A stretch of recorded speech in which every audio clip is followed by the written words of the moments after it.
Tonight on Joy News Prime, scores of angry residents at Agape in the Central municipality of the Greater Accra region hit the streets today in demand of the immediate construction of their roads.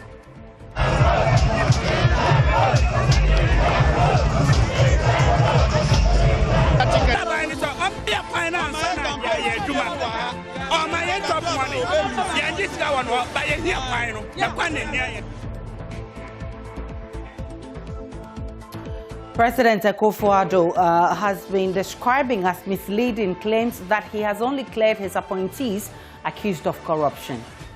If an appointee is cleared of any wrongdoing, the evidence adduced and recommendation made by these agencies after the investigations are concluded are what clear the accused persons, not myself. Also in this bulletin, starting midnight of Sunday, Ghana will implement a no vaccination, no entry policy where international travelers will have to show proof of full vaccination before they can enter the country. And in business, how likely are you to work from home in 2022? The president of the HR professionals believes virtual offices could be more effective next year. People will be seeking to work from home. There will be work sharing, there will be teleworking, there will be more kind of digitized processes. We are coming to you live from our studios in Kokomlemle on your digital terrestrial TV, because we are free to air on DSTV channel 421 and Go TV channel 144. We are your home of independent, fearless and credible journalism. My name is Aisha Ibrahim. Do stay for details.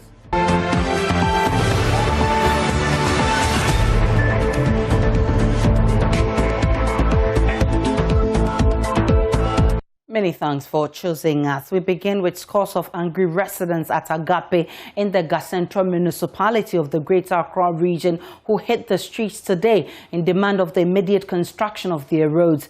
Deep gullies, unending potholes and the absence of drains have made the roads there simply unmotorable. The residents blame this on years of failed government promises. But today they say enough is enough. They want the roads fixed now. Manuel Quarantine covered that demonstration and now reports. As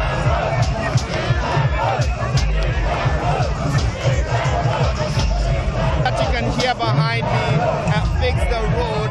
Residents of Agape here in the Central municipality of the Greater Accra region who are demanding the fixing of their roads. I normally take Gali from Fota region to come and sell here. Last time my driver came, the spring point. Another time, another driver came, the tank break. Now I don't have Gali to sell. Why? Government in power, come and do something, come and fix our road.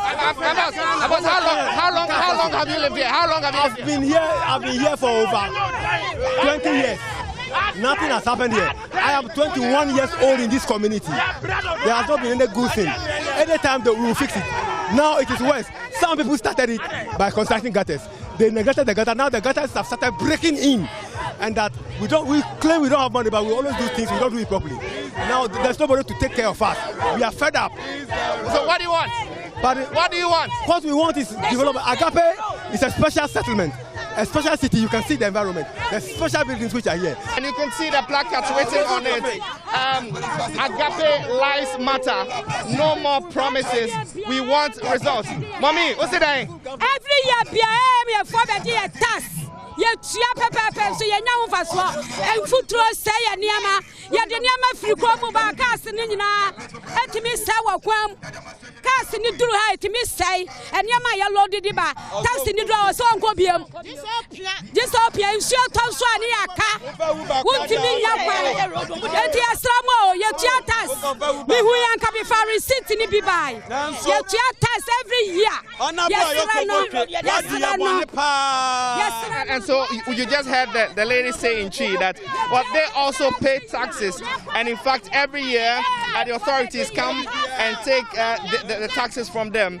But these taxes do not translate into results, tangible results in the roads that they are now asking to be fixed. and you can hear the. What's it? And your concert party near your agapa. More the boy abeguya no masadi more dada ye. Say, and your concert party. Ya near Bresa Mobaya Kwayama. Namobaya Modia boy abeguso. You read demonstration in Pen one no. I could for the most Tisicasto. You two petrol moments got more the other. Zikado duana MPC for ne Giano. One for me Kwana Mayan. Namunya ya brain na come my home. Going to work. Well, just a short while ago, residents here demonstrated, they presented a petition to the municipal chief executive for the Gas Central municipality. Well, for now, the taxi drivers say they are not going to work. My boss, why are you not going to work?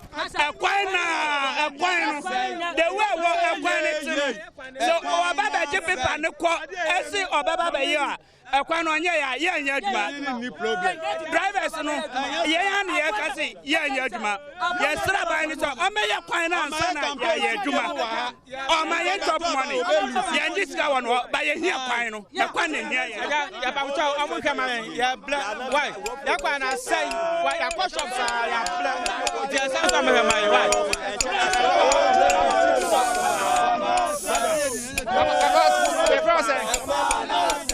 me the go for na do na station de dey family fofo e ba cho me ni chief driver ade ti na mo se mo nya adwuma and no dia ye no break us pa what ye kwan we akwan ya say so many years aye okobotwe MP wabetra so 20 years wantuma ye bibia wo kwan so amayen doctor asiaba doctor me problem ma 1 year nie and this kro wani ankasa ye eti ye di drivers ne dia demonstration na akoso na ne kase gire ye so cause yan and ye dia ka fa so mama me ka tai na asa ne bi ye ka tai 2 days dia to ka tai asa asa kwan na asa enti abo kwan ufa hona twam oye adwuma na de akoto tai oye adwuma na de akoto fuel enti ye de ya adwen se akwan wai 3 months o ma me akwan wai a we kura de eswa ne kese pa na baba chief driver fofo ana me kasa no. So what you just heard him say in Chi is that they are the drivers who actually ply the routes and actually, carry and chauffeur the residents here from the junction all the way into the community in there. For now, they are giving government 3 months to come and fix the route. Government abosume mi ensa dia adenti na mo mfa nipa na omo kono adenti na mo nya adu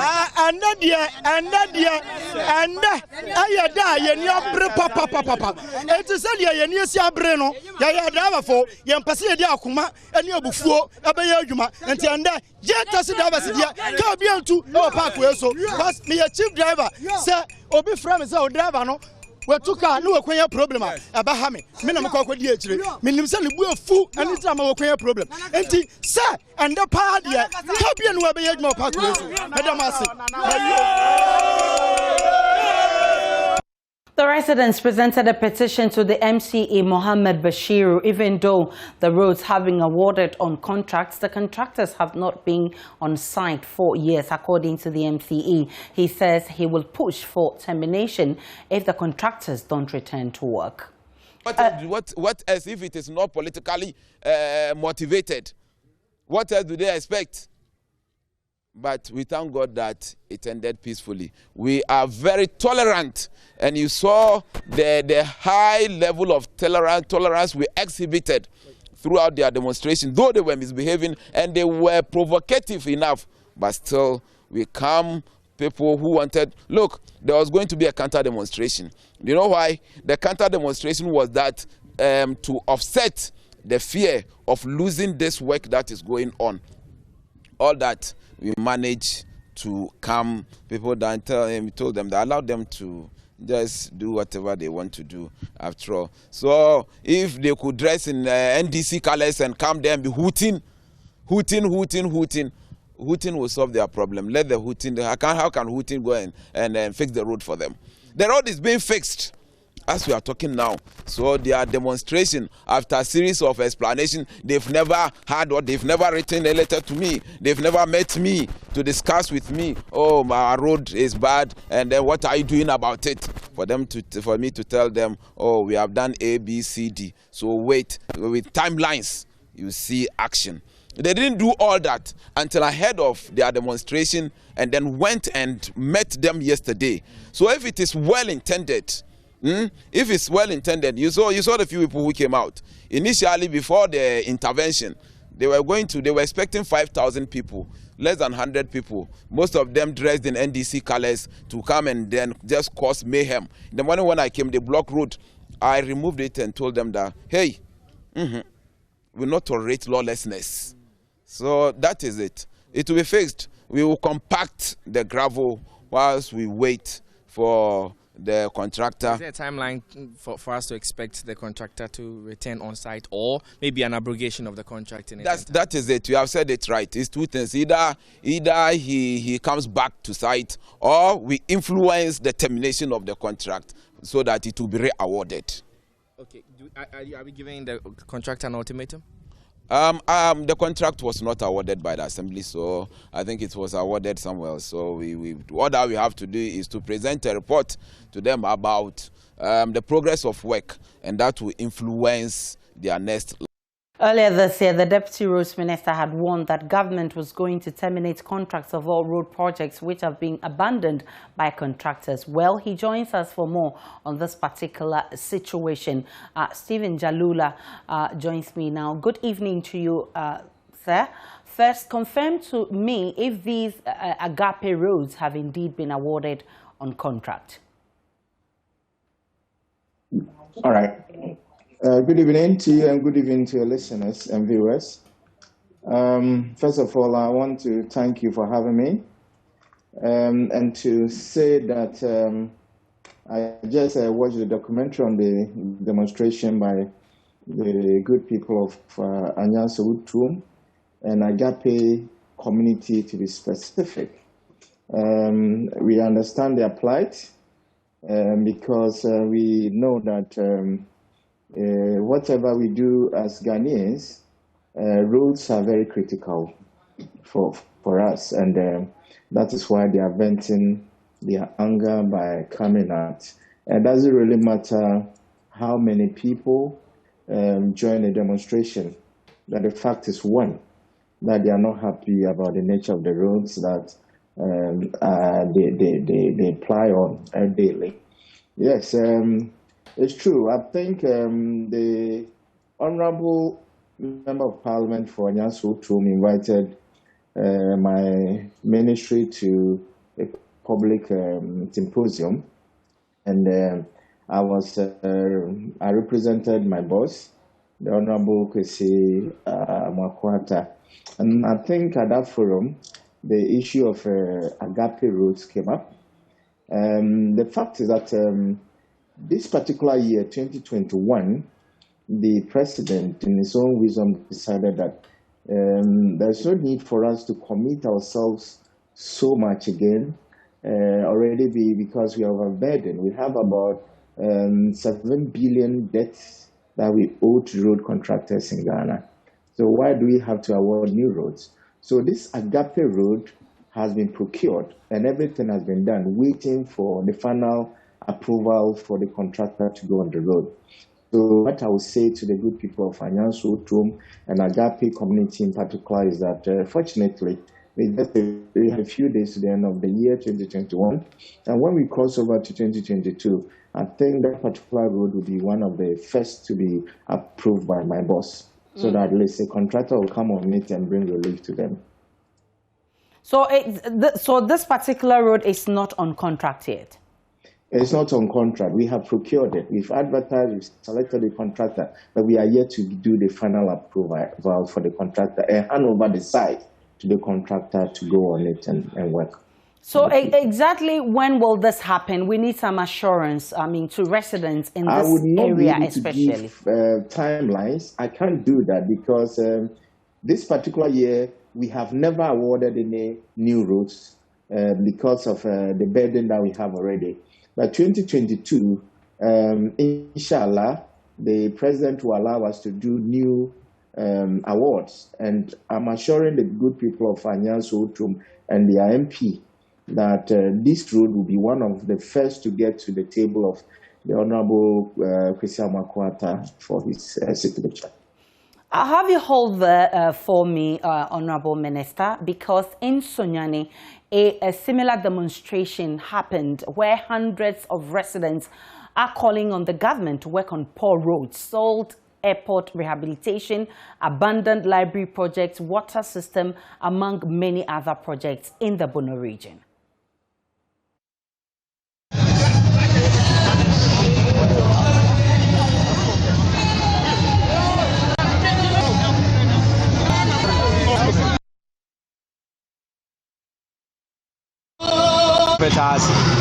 We've been disappointed by our leaders, and I think this is the right time for us to send to our leaders that the cake that they've been sharing to other regional capitals or other towns and cities, it is time they have to also look at us and be at par with our peers.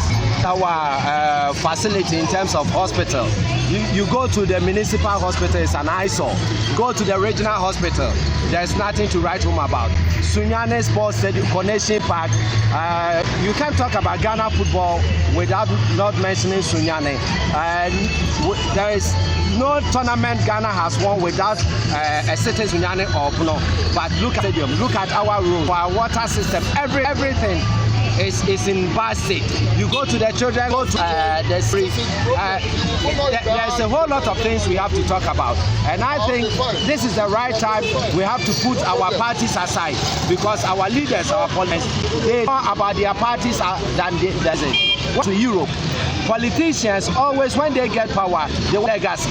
But in Ghana, politicians, they think about their girlfriends and their families. Our lighting system, our market, our libraries, the park, our stadium, we need a new stadium. We don't want a renovation of the Parliamentary park to be a stadium. We need Honorable Jalula, are roads in Sunyani part of your plan for next year?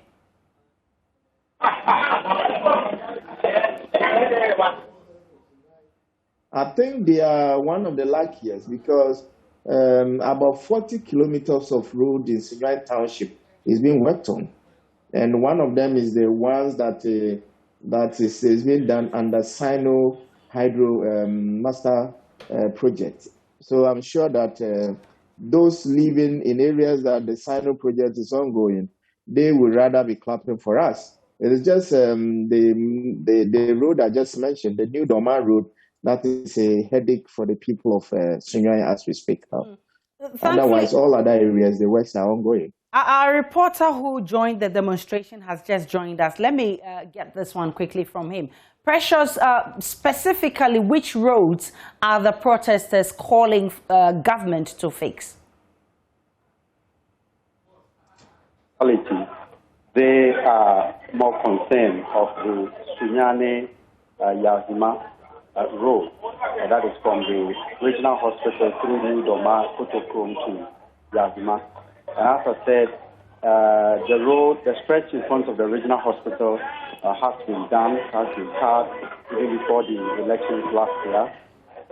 The continuing from the barracks through to Kotokrom and then Yazima. As I speak, the contractors are on the road working, but the concern is the pace of work. Now, the residents are saying that this project or this stretch has been like that for years, close to between 8 and 10 years.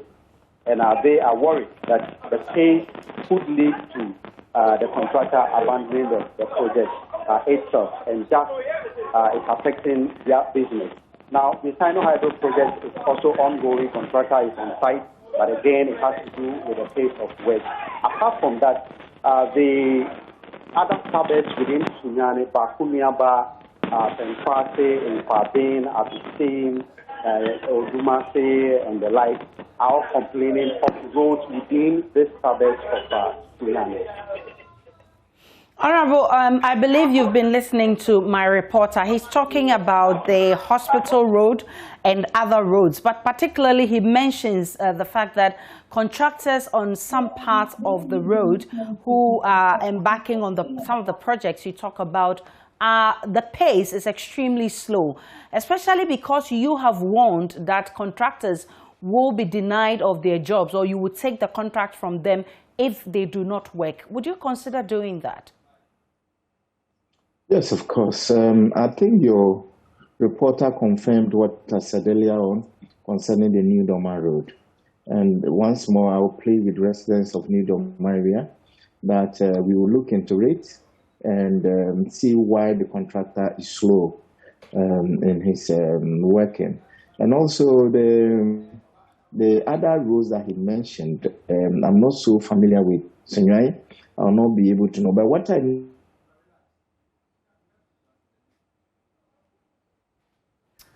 All right, Stephen Jalula is Deputy Minister for Roads and Highways.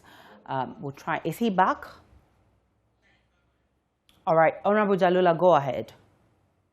Hello. Okay, can you hear me? Yes, loud and clear.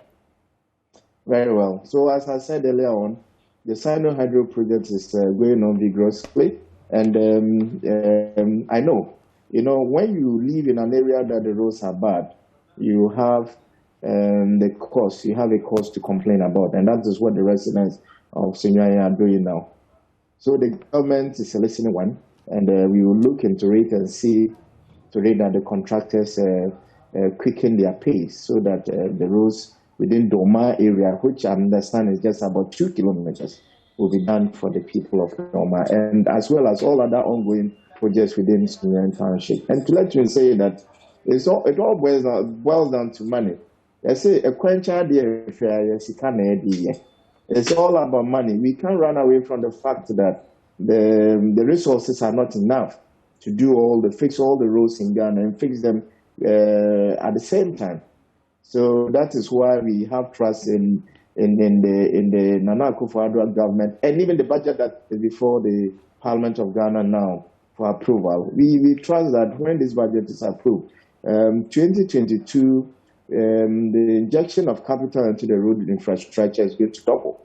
And I'm sure that people like Sunyani, people in areas like Sunyani are going to smile in the new year. Again, I asked for timelines. Are you able to specifically tell us, maybe in the first quarter of next year, would have some of these roads fixed?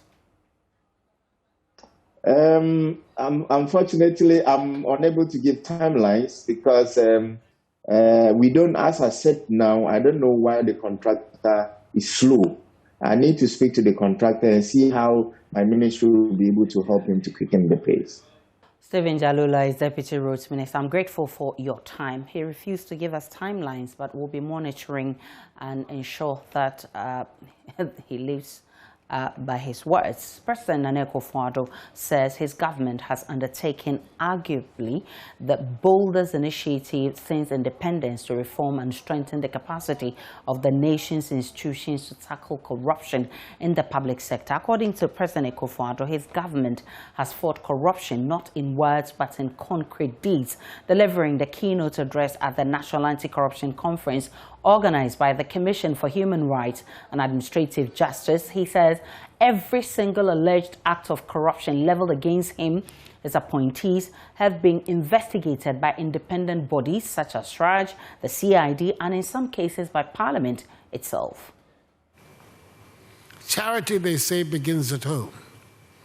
And that is why so far, every single alleged act of corruption leveled against any of my appointees has been investigated by independent bodies such as SRAJ, the CID, and in some cases by Parliament itself. It is not my job to clear or convict any person accused of wrongdoing or of engaging in acts of corruption. That is the job of the courts. My job is to act on allegations of corruption by referring the issue or issues to the proper investigative agencies for the relevant inquiry and necessary action, including, if required, the suspension of the affected official pending the conclusion of investigations. There are some who refuse to accept my method of proceeding and have characterized me as a clearing agent. Because for them, the mere allegation without more is enough to merit condemnation of the public official, even though they did not apply this principle when they were in office. For my part, I will not set aside due process in the fight against corruption.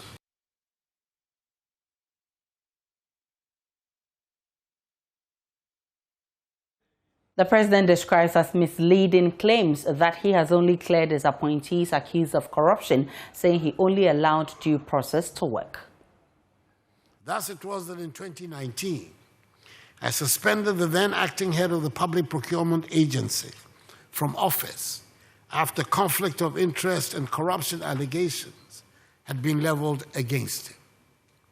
Following recommendations from SHRAJ, based on their investigation, I removed him from office in October 2020, and the Office of Special Prosecutor is seized with the matter of prosecution. If an appointee is cleared of any wrongdoing, the evidence adduced and recommendation made by these agencies after the investigations are concluded are what clear the accused persons, not myself. None of these agencies has ever indicated any pressure from the executive over their investigations.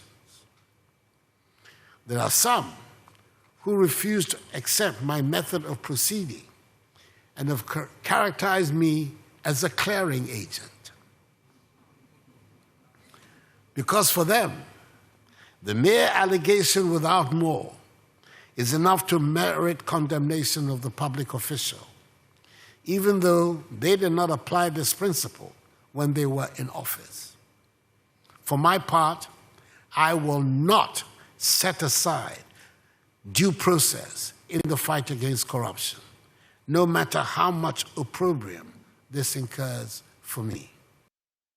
Meanwhile, Supreme Court Judge Yoni Kolendi says the judiciary is developing a code of conduct procedure for judges and staff of the judicial service. His confident implementation of such a document will help the judiciary take a lead role in the fight against corruption. The judicial service is a key partner in the fight against corruption. By Article 1255 of the Constitution, the judiciary is given the jurisdiction in all matters, civil and criminal, including matters relating to the Constitution and such other jurisdictions as Parliament may, by law, confer on it. Thus, the judiciary is clothed with the jurisdiction to adjudicate corruption and other criminal cases prosecuted before the courts and to punish those found guilty and recover assets found to be tainted and/or proceeds of crime. We shall continue to discharge this role without fear or favor, affection or ill will. We are also taking seriously our role in the implementation of NACAP. Indeed, the judicial service was the first institution to, on the adoption of NACAP, draw out its own plan, quote, the anti-corruption plan for the judiciary and the judicial service 2017 to 19. The judiciary of Ghana uprooting corruption wherever it is found, unquote. So how corrupt is Ghanaians or the public sector worker? Here's Deputy Commissioner of SHRAJ, Richard Kwesen, outlining the outcome of a recent living standard survey on corruption undertaken by the Commission. Your Excellency, just a few highlights of the findings of the Ghana Living Standards Survey. 44.7% of respondents said that they have never had to pay additional money to government officials before getting things done. 18.6% of respondents said they occasionally have to pay additional money to have things done by government officials. Those who said they have always had to pay additional money to government officials before service are provided constituted only 6.9%, with 6.5% in urban areas and 7.5% in rural areas. Even here we see some differentials. More than half of the respondents from 5 regions, that is Northern, Volta, Upper West, Greater Accra, and Upper West, said they have never had to pay additional monies to government officials before they get services rendered. This, for me, shows that we are making some progress, even though we need to do more. And coming up in business, how likely are you to work from home in 2022? The president of HR Professionals believes virtual offices could be more effective. You're welcome to Business. I'm Charles Aite. The future of work in Ghana will be virtual and from home. This is a projection by the president of the Institute of Human Resource Development, Dr. Edward Kwapon, who has urged HR professionals to adopt new ways of working. He's been speaking to Joy Business at the 13th graduation ceremony of the Chartered Institute of Human Resource Professionals Management in Accra. We're saying that HR is assuming a new dimension. We are moving away from the traditional HR practice to a more modernized and digitized environment in terms of even recruitment, in terms of training and development, in terms of performance management, in terms of career development, and even in terms of data management. Now that database on human resource is even hosted in the cloud, it's a new era altogether. So we are moving away from manual to digitized environment, and we are moving away from transactional activities to strategic activities in supporting business to achieve value. 2022, we are seeking to obtain or get our LI passed. That will be the set of regulations that will operationalize the parent law, the Act 1020. And therefore, that is what we are going to pursue. We've done the drafts, and they are with the Ministry of Education, who sponsored the bill, the parent bill and law initially. So we're going to work closely with them to make sure that the LI is also passed, and then we'll be in a position to formalize processes for enforcing or implementing some of the functions that are defined in the Act. A lot of people will be seeking to work from home.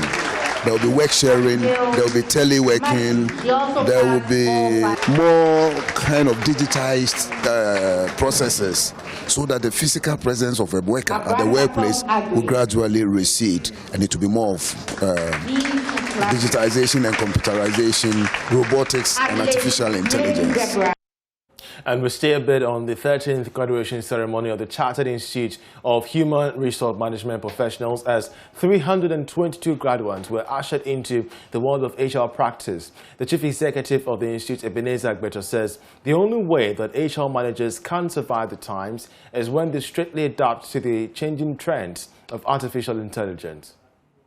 For the first time, we have 322 students graduating today from our level 3 program. I can say that it is a significant, achievement as compared to last year, when the numbers, hovering around 194. So indeed, it shows about 69% increase in our graduates, and we can see that it is even going to get better as we go along.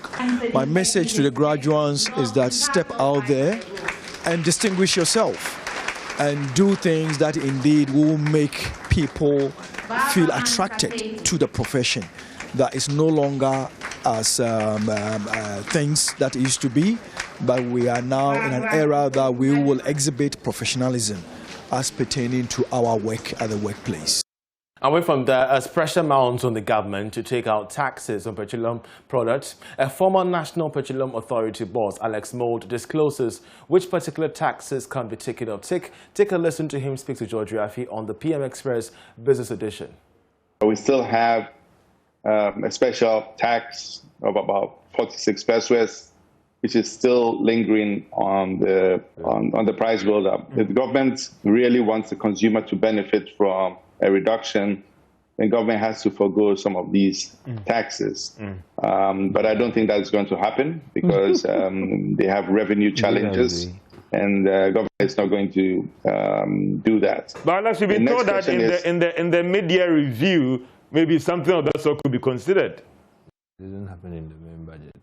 Well, the whole issue is that, you know, there was a price stabilization levy in the price build-up. That means that we've been collecting money over the years so that we can use it when a situation like this occurs where we have abnormal pricing. That means oil prices are above $60, $70 for a sustained period. Then we would use some of that price stabilization levy, which has been accruing over the years. And I'm hoping that it's accounted for somewhere, and there is some available that can be used to cushion the consumer. That'll be all for business.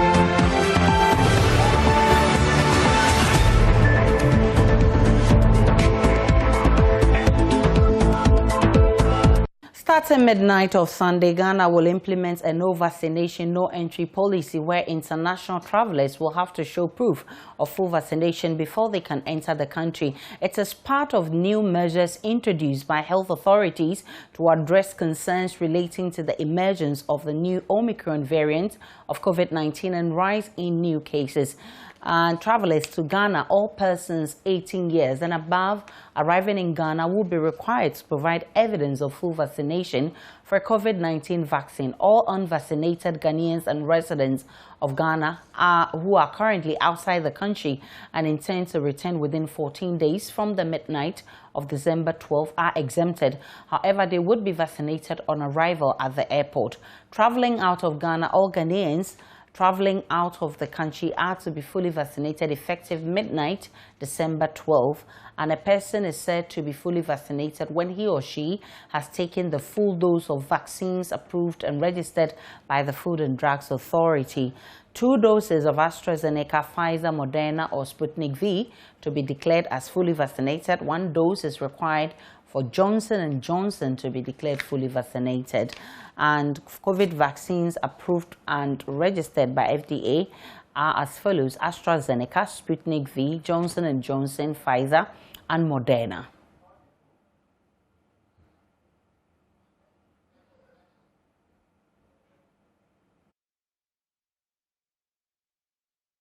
Public health expert Dr. John Amwesi of KCCR and lecturer at the KNUST is backing the efforts of the Ghana Health Service. I should say pretty excited to read this press release from the Office of the Director General of the Ghana Health Service. I thought it was a very beautifully crafted press release. I think it was pretty timely as well. It lays out the issues very clearly, provides the justification for the action that has been taken. I say it's beautifully crafted because in there I can pick out where there are issues that could have been potentially contentious and where they try to balance things in such a way that it will not come across as being too hard, but at the same time also to achieve the desired result. Of course, you know, from where I sit, if I had the luxury of making the decision barring any other constraints, one would have loved to see 1 or 2 more things or things a little differently. But of course, the real world does not work this way. Now, I say this because they lay out very clearly what we're seeing with the Omicron, and they point out very clearly that we're seeing an increase in the numbers of cases over the past couple of days, which is a clear indication that whatever is happening globally is having its waves also being felt over here. The Ghana Health Service is seeking media and community support to champion COVID-19 vaccination, as some communities in the region have refused vaccination. Deputy Director of Health Services in charge of public health in the Central Region, Dr. Kwabena Sapon, indicates while some attribute their refusal on biblical grounds, others decline on personal grounds. At a media briefing in Cape Coast, Dr. Sapon appealed to the media, opinion leaders and the clergy to support the Ghana Health Service to achieve COVID-19 vaccination target of vaccinating 20 million Ghanaian citizens by the end of December 2021. Richard Kwejonyako has more. The Central Region recorded its first case of COVID-19 on the 8th of April 2020. As at the 7th of December, 4,907 cases have cumulatively been recorded ever since the pandemic broke, with 98% of the cases recovered completely from COVID-19. At the last count, the total number of deaths stood at 31. According to the Ghana Health Service, the region does not have any active cases in any of the region's districts. Deputy Director of Health in charge of public health in the Central Region, Dr. Godfred Kwabena Sapon, says vaccination is ongoing, but some communities in the region do not want to be vaccinated. Dr. Sapon says they are still embarking on education and sensitization to help them through, and want opinion leaders, the media, and other well-meaning members of such communities to support the drive. We have seen some pockets of community members who are refusing to take the vaccine. But we are continuing to engage with the relevant stakeholders, the assemblies, religious bodies, community opinion leaders, traditional authority, to make sure we cross that hurdle. Because there's no alternate preventive measure to the vaccination. We need to ensure that the majority of our community members take the vaccine. So that has been a major challenge to us. Of course, because it's been an exercise we started in March 2021, a lot of our health workers, who are to deliver services, are also engaged in the vaccination exercise. So we've seen some fatigue, because some of them are doing evening vaccination exercises. Some are moving to churches on Sundays that, other health workers are resting. Central Regional Health Director Dr. Akosua Owusu-Sapon indicated even though the region has so far vaccinated over 400,000 people, it's shy of the estimated target of 1,700,000. As people move through the airport, some may be incubating the disease, and they may come out as negative, but they get into the communities, which may be Central Region, and then they will start manifesting the condition. So though we haven't recorded any positive case of Omicron or even active case now, but as more people are getting into the country, and then we are having more social gatherings during Christmas, it's very likely that we will also record the Omicron and even more cases. That is why we keep saying that get vaccinated and adhere to the preventive protocols.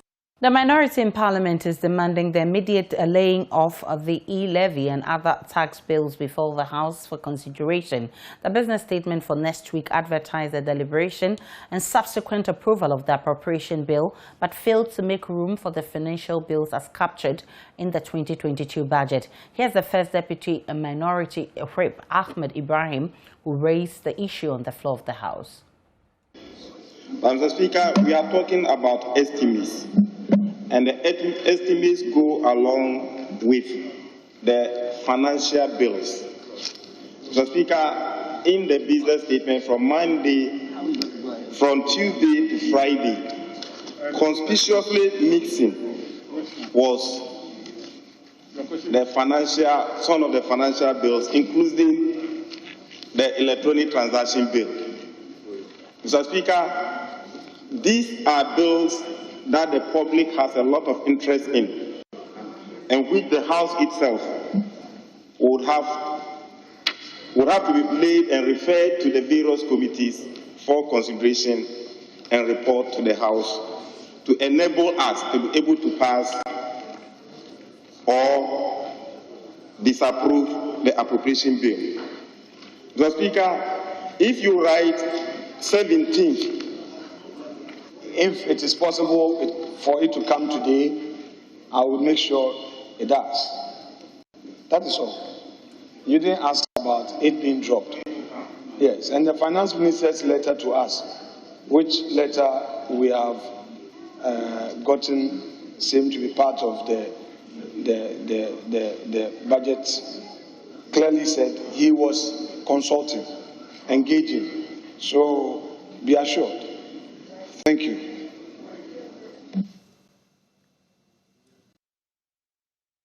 The minority in Parliament is kicking against extension of the business of the House beyond 17th of December this year. This was after the Deputy Majority Leader, Alexander Fenyomakin, revealed that the leadership had resolved to extend its date of rising from the 17th to the 21st of December. The following as a proposed business for the ensuing week. First, Mr. Speaker may proceed to read available communication to the House. Mr. Speaker, we propose to take 34 questions in all, 1 urgent and 3 regular questions. Again, Mr. Speaker, we propose that, subject to Order 72 and 72, you may exercise your discretion to admit statements. And then, Mr. Speaker, bills, papers and reports may also be presented, since we have a lot of committees meeting to consider estimates. The Speaker, we have agreed to have sitting on Monday and then have extended sitting as well. The necessary support systems will be put in place. The Minority Chief Whip Muntaka Mubarak disagrees. He wants the House to stick to its original date. Yes, I'm a member of the Business Committee, but I still want the House to keep its original timetable of rising on the 17th, so that we work towards that. If we get to 17th and we are having challenges, it will be apparently clear to all of us that we cannot rise on the 17th. But the more we begin to make room, obviously the tendency to relax and hoping that we still have some days is very high. So I want to plead that we amend the 21st to keep our 17th. Let's work very hard to see how much we can do within the time left. Like we always do when we get to 17, and it is abundantly clear that we cannot finish by 17, we will then try to do the next thing. So I want to urge the leader to do well, to amend the business statement, and let us just concentrate on the week ending 17, and hoping that we will rise on the 17th of December. The MTN Foundation has handed over a 24-unit classroom block to the Tesano Police Depot cluster of schools. The facility was constructed at a cost of 3.5 million cedis as part of MTN Ghana's corporate social initiative and will replace the dilapidated school block. The police administration expressed gratitude to MTN and promised to put the facility to good use. My colleague Kwekwa Sante has more.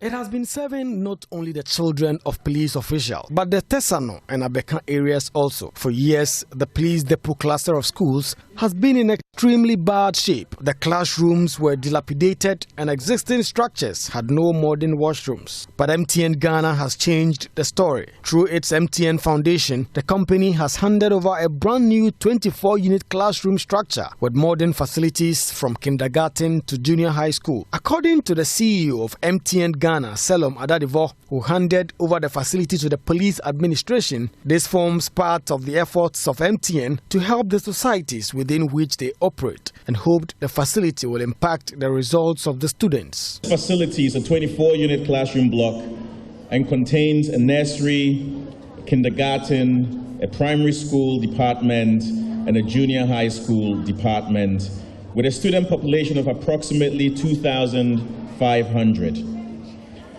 This was constructed at a cost of 3.4 million Ghana cedis. But most importantly, it's refreshing for us and rewarding to see the smiles on the faces of the children after waiting so long for this new facility to be completed. The new facility would ease the current pressure on the school and the students from the catchment area and will provide a more comfortable learning environment for teaching and learning.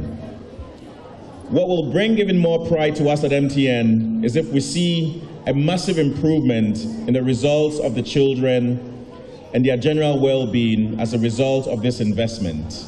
Speaking on behalf of the IGP, Director General in charge of services, COP George Alex Mensah expressed gratitude to MTN. He also assured that the police administration will put the facility to good use. I've had an earlier opportunity to inspect the facility, and I can say with certainty that it has been properly structured to serve the intended purpose. I wish, on behalf of the IGP and the entire police administration, to express our profound gratitude to the management of MTN Foundation who funded this project. I urge all staff and management of this school to keep the edifice clean as we find it today and ensure that the facilities are well maintained effectively. And now, let me promise that the police administration can assure the MTN that we will make sure that this facility is maintained. Delivering a keynote address, Minister for Communication and Digitalization, Esla Owusu-Ekufo, lauded the efforts of MTN to partner government to develop education infrastructure in the country. My information is that the MTN Foundation, in its 14 years of existence, has invested in 87 educational projects, in addition to your investments in health and economic empowerment. Indeed, I'm told that a few months ago, His Excellency the Vice President, Dr. Mahmoud Bawumia, was in the northern region to inaugurate a 600-bed girls' dormitory facility constructed by the MTN Foundation for the Tamale Senior High School. It is therefore in order for me to reiterate a statement made by His Excellency the President during the launch of your 25th anniversary in June this year, and I quote, "You have become a model for emulation," unquote, ably supporting government's efforts at providing needed infrastructure and services in various parts of the country. Ayeko. The facility, constructed at a cost of 3.5 million cedis, is one of MTN Foundation's many projects across the country, built as part of its corporate social responsibility. The Ghana Institution of Surveyors has appealed for speedy investigation into the disappearance of one of its members, a staffer at the Lands Commission office in Kumasi. Rhodalyn Amuada, treasurer of the Ashanti Regional Chapter of the institution, has been missing since August 30, 2021. Her husband, Dr. Wilberforce Agri, a lecturer at the KNUST, accused of her kidnapping, has been on trial at the Asokwa District Court. Ohim Interior of our security desk has more. The court on Friday adjourned hearing to December 24, 2021. The accused, Dr. Wilberforce Agri, was conspicuously missing in court, but his legal team was in court. Prosecution prayed the court, presided by His Worship Koko Owusu-Echang, to adjourn hearing to enable the Attorney General's office take over prosecutorial duties at the court. But the Ghana Institution of Surveyors is not happy with the spate of adjournments. Disappointed National President Dr. John Amaglu, who was in court with members of the institution, tells journalists the group wants speedy investigations.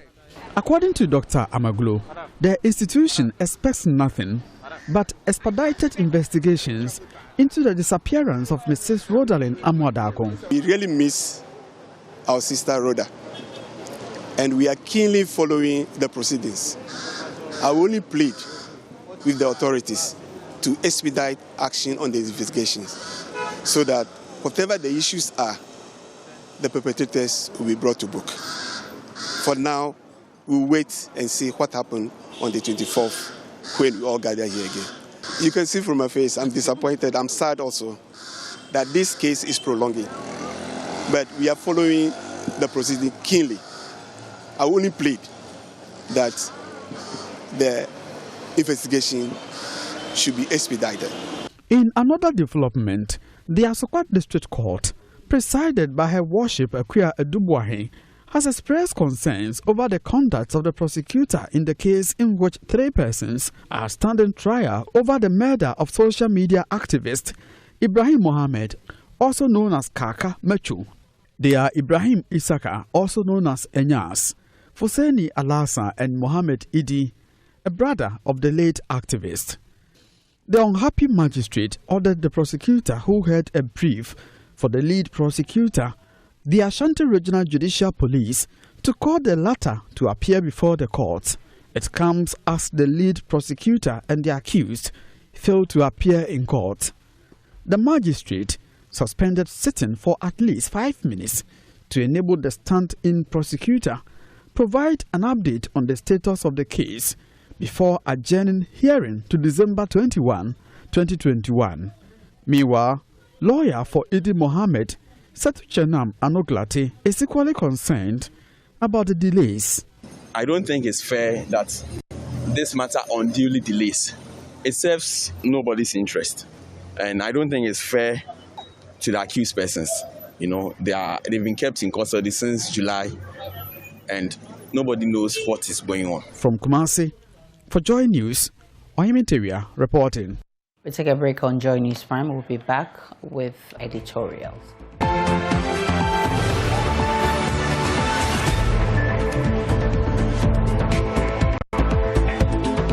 In our last episode, you will recall we spoke about the soaring fuel prices and the need for government to deal with the situation because of its attendant effects, and to do so expeditiously before we get to a difficult place. Fast forward, a few weeks later, we are at that juncture. On Monday, many people missed work. Some were late for work, some missed hospital appointments, some missed job interviews, some missed school and examinations. Where were you heading to? School, UPSA. You're heading towards UPSA. How do you feel about this? You've been asked to disembark from the vehicle that's going to take you there. Well, I need to get to school, and it's bad that I can't get there. And I don't feel okay. So now, what's going to be your alternative? Pardon me? What's going to be your alternative? I don't know. Starting from 6 o'clock. I'm here, still come. Now I'm coming, I'm right here. So you left Ablekuma at 6 o'clock? Ablekuma 6 o'clock. Wow. So why are you not getting here? I won't get, I get a taxi. Uber, small to market to here, before I'm here. And all of this happened because commercial drivers decided to park their vehicles to protest rising fuel prices. And you could not blame them. They had written to the government about their concerns. They had engaged the Transport Ministry on how rising fuel prices was affecting their work. This was way before the budget was read. The drivers had refused to increase fares and rather appealed to government to scrap taxes on fuel. But their concerns were disregarded until the public started feeling the impact of the strike. The government, which would have us believe that it is a listening one, had closed its ears to the concerns and suffering of the drivers and, by extension, the public. So across the country, hundreds of commuters were left stranded with no means of transportation. Frustrated commuters decided to trek on foot, just like this father pictured here carrying his daughter. Now, surprisingly, the commuters were not angry at the drivers. They rather directed their anger at government. I understand the people's doing demonstration, because if they increase our transportation now, we the peoples are going to suffer, because my boss is not ready to increase my pay. So if they increase the petrol or the fuel, the transportation now, my salary is going to be the decrease. So somehow I understand what they are doing. It's not their fault, because the petrol has been increased. We must hail the drivers whose action was not a selfish one. It was for the benefit of all Ghanaians, including people who drive their own cars. For crying out loud, they disregarded their daily sales for an entire day. It was only when the strike started biting that government then invited the executives of GPRTU and other driver unions for negotiations. And we all saw the outcome of the negotiations. GOIL reduced the price of fuel the very next day. On their pumps, on their various pumps across the country by tomorrow morning, I will not be surprised that you'll be taking up about 15 pesos per liter on each of the products that they sell. That is what I envisage. That's the information that I'm getting. So I will not be surprised that it will drop to maybe about 6.7 thereabout tomorrow morning. I think it is a good sign, the good faith that the government has shown to the people, to the plight of the not only commercial transport owners, but to everybody who owns a vehicle.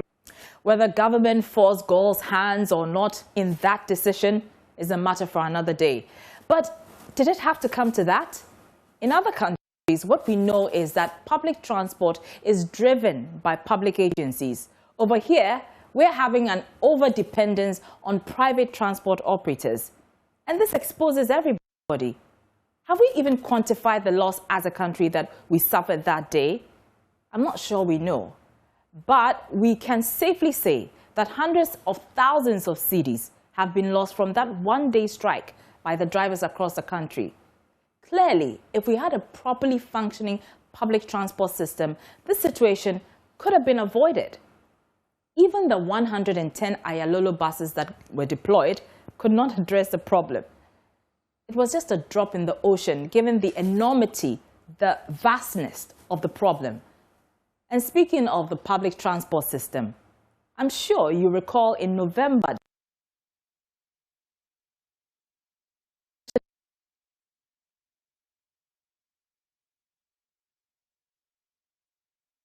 promise materialized. We have been looking up in the sky and they're nowhere to be seen. Probably the trains vanished into the skies. Poof, just like that.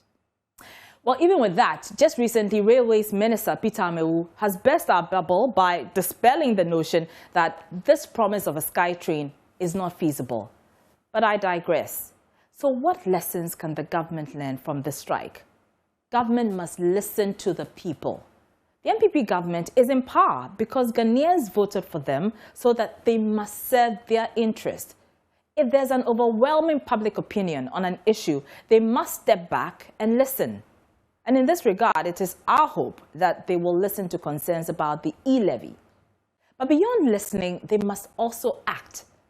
When the people complain, the government must always find ways of attending to their concerns and not shrugging them off.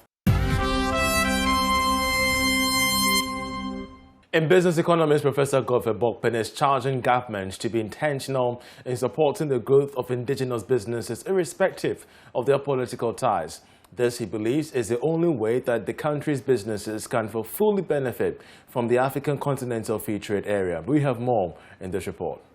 The Institute of Chartered Accountants Ghana organized a public lecture themed Promoting Indigenous Ghanaian Business to Take Advantage of AFTA. Speaking at the lecture, economist and finance lecturer Professor Godfrey Bokpen urged government to support the growth of indigenous businesses regardless of their political connections. One big problem why as a country we have not been able to guarantee domestic private sector leadership is that the political elite in Ghana has been scared of a worthy or powerful indigenous private sector.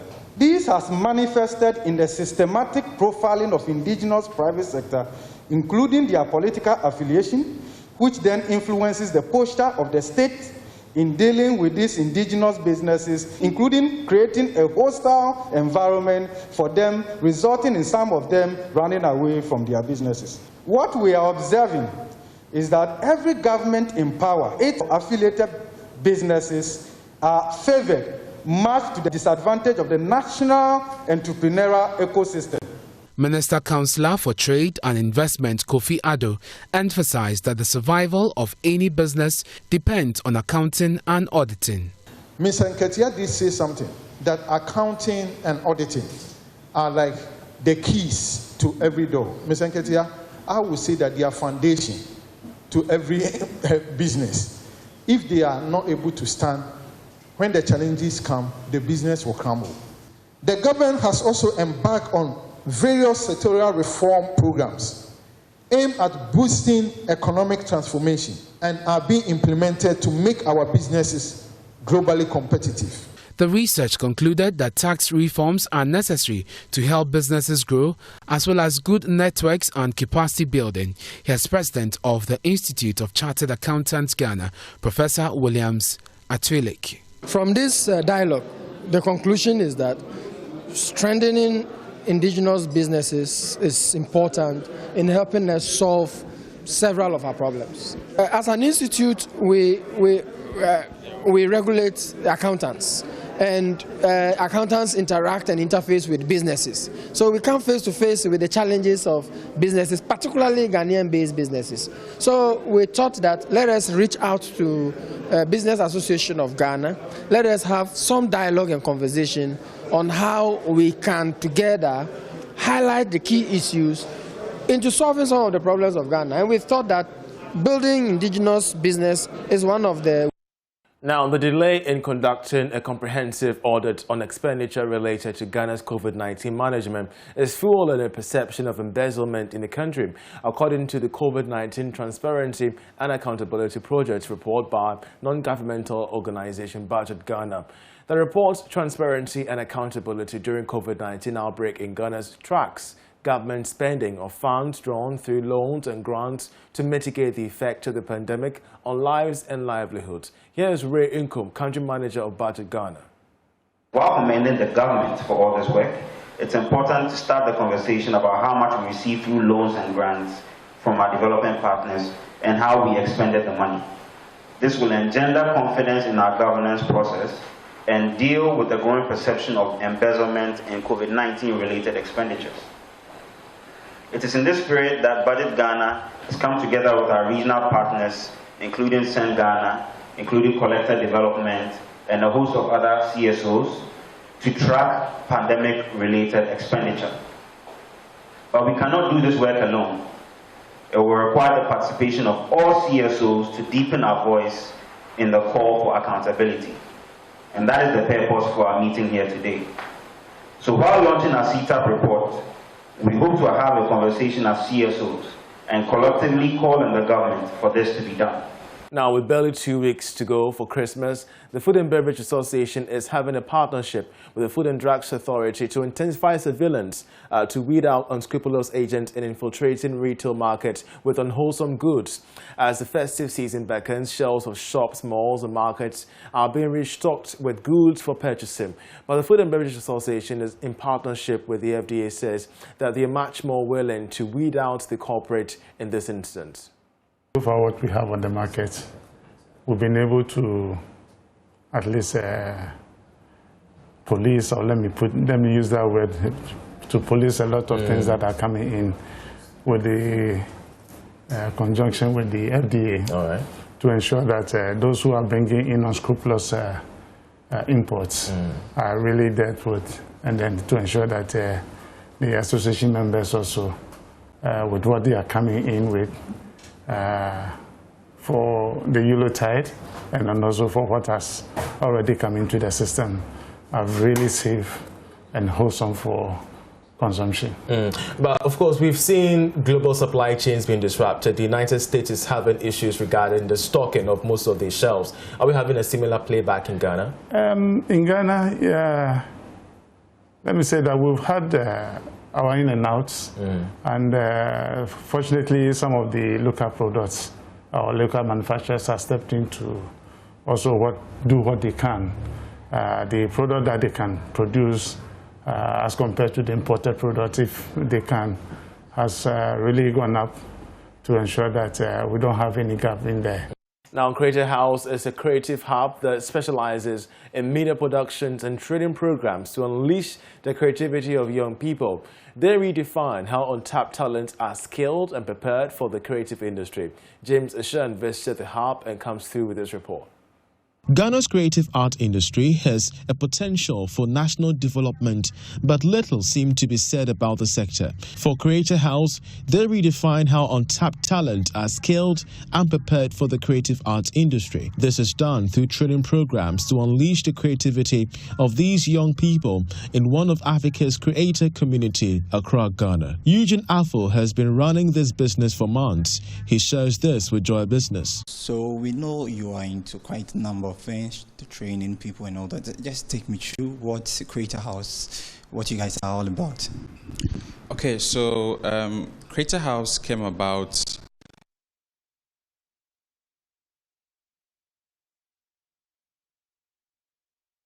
place where they can meet, they can network, they can work from, and then they can co-create. We've been doing this for about a year now.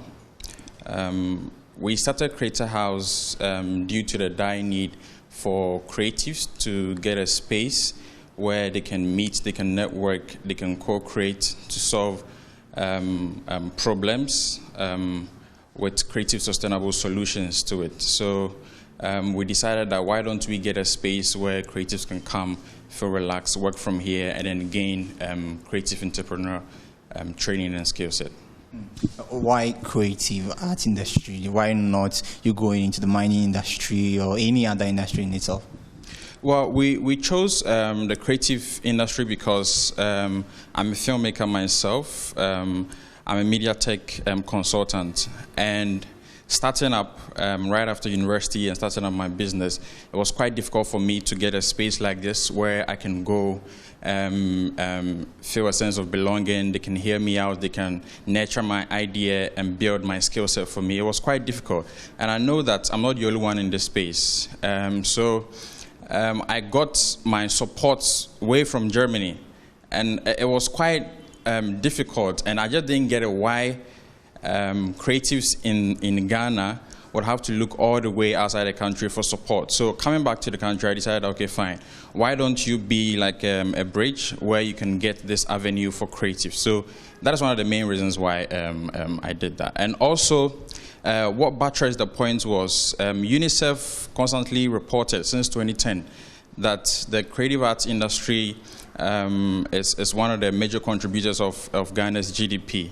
So if that's the case, then why don't we nurture more businesses, in that space?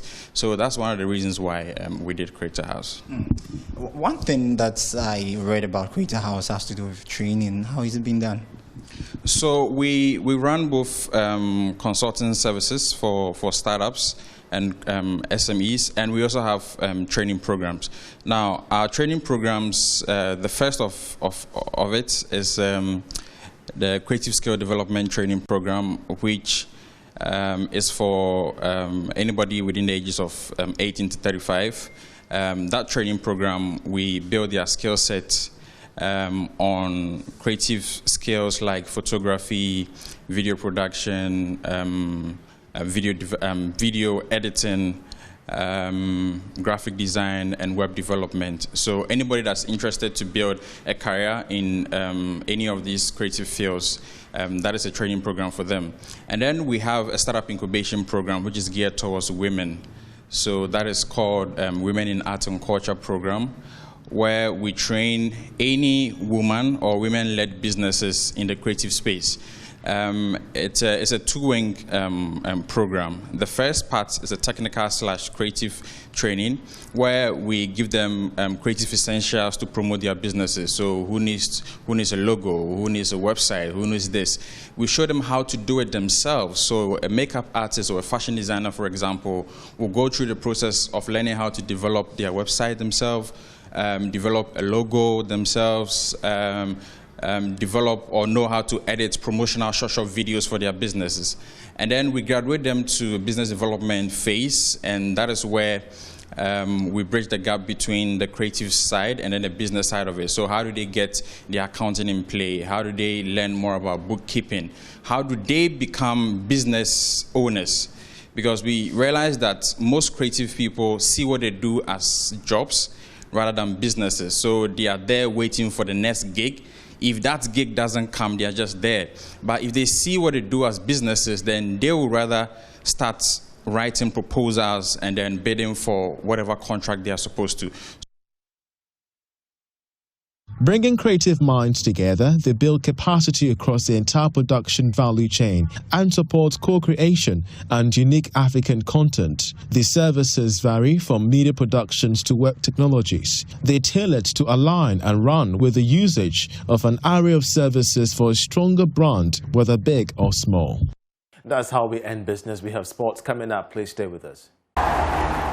Hello, good evening and welcome to the second part of the sports segment. Let's begin with Ghana Premier League action because Dreams FC were held by 11 Wonders to a 1-1 draw at the Ohene Amayao Park in Techiman earlier today. Here are the highlights of the game. Dreams have gotten a goal through Samuel Abuachi, former player of 11 Wonders. Oh, what a finish. Just when Wonders thought they were in Wonderland, that long pass from Yakubu. Not well defended again from Jumo, but look at the control and the finish from Boache, goalkeeper. Cleared totally yet. Swung into the 18-yard box again. A quick turn and a shot on target. Can he get the goal this time? Yes! Ganu!